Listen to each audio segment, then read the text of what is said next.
Barrister আরমানের স্ত্রীকে হেনস্থা করেছিলেন শেখ হাসিনার ভাগ্নি ও ব্রিটিশ এমপি টিউলিপ সিদ্দিক।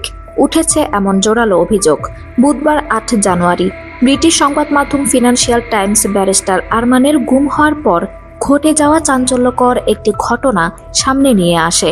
সংবাদ মাধ্যমটি জানিয়েছে, নিখোঁজ আরমানের ব্যাপারে ২০১৭ সালে শেখ হাসিনার বোনের মেয়ে টিউলিপকে প্রশ্ন করেছিলেন ব্রিটিশ গণমাধ্যম চ্যানেল 4 এর এক সাংবাদিক। টিউলিপ যেহেতু ব্রিটেনের নাগরিক ও এমপি ছিলেন, তাই ওই সাংবাদিক মনে করেছিলেন হাসিনার কাছে একটি ফোন করলে আরমান হয়তো মুক্তি পেতে পারেন।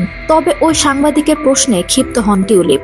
তিনি পরবর্তীতে তার ক্ষমতা ও প্রশাসন ব্যবহার করে আরমানের স্ত্রীকে হেনস্থা করান বলে অভিযোগ রয়েছে। ফাইন্যান্সিয়াল টাইমসকে ব্যারিস্টার আরমান বলেন, ইন্টারভিউর পর চ্যানেল 4 প্রতিবেদনটি প্রচার করার কয়েক ঘন্টা আগে আইনশৃঙ্খলা বাহিনী আমার বাড়িতে যায়। আমার স্ত্রীকে চুপ থাকতে বলে। বাইরের দেশের কার কার সঙ্গে আমার স্ত্রীর যোগাযোগ আছে এ ব্যাপারে প্রশ্ন করে। তাকে এমনভাবে হেনস্থা করে যেন কোনো সন্ত্রাসীকে জিজ্ঞাসাবাদ করা হচ্ছে। ব্যারিস্টার আরমান আরও বলেন, আমার ব্যাপারে টিউলিপকে জিজ্ঞেস করার বিষয়টি কোনোভাবে যেন শেখ পরিবারের আঘাত করেছিল। এ কারণে প্রশাসন থেকে এমন আচরণ করা হচ্ছিল। চ্যানেল 4 এর এক সাংবাদিক ২০১৭ সালের ২৫ নভেম্বর টিউলিপ সিদ্দিকের কাছে যান। তাকে ব্যারিস্টার আরমান সম্পর্কে অবহিত করে বলেন, আপনার একটি ফোন কল অনেক পার্থক্য গড়ে দিতে পারে। তখন ওই সাংবাদিকের উপর চড়াও হন টিউলিপ। এক পর্যায়ে টিউলিপ বলেন, আপনি কি বলতে চান আমি বাংলাদেশি রাজনীতিবিদ?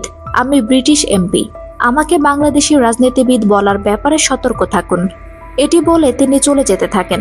তখন ওই সাংবাদিক বলতে থাকেন, আপনি আরমানের ব্যাপারে একটি ফোন দিতে পারবেন না? কেন পারবেন না? ফাইন্যান্সিয়াল টাইমস টিউলিপ সিদ্দিক এবং তার দল লেবার পার্টির সঙ্গে যোগাযোগ করেছিল, কিন্তু কেউই কোনো কথা বলেননি। তবে টিউলিপের এক সহযোগী বলেন, ২০১৭ সালের ডিসেম্বরে ব্যারিস্টার আরমানের বিষয়টি নিয়ে ফরেন অফিসে পত্র পাঠিয়েছিলেন তিনি। ২০১৬ সালের ৯ আগস্ট জামায়াত নেতা মীর কাসেম আলীর ছেলে ব্যারিস্টার আরমানকে আইনশৃঙ্খলা বাহিনীর পরিচয়ে বাসা থেকে তুলে নেওয়া হয়।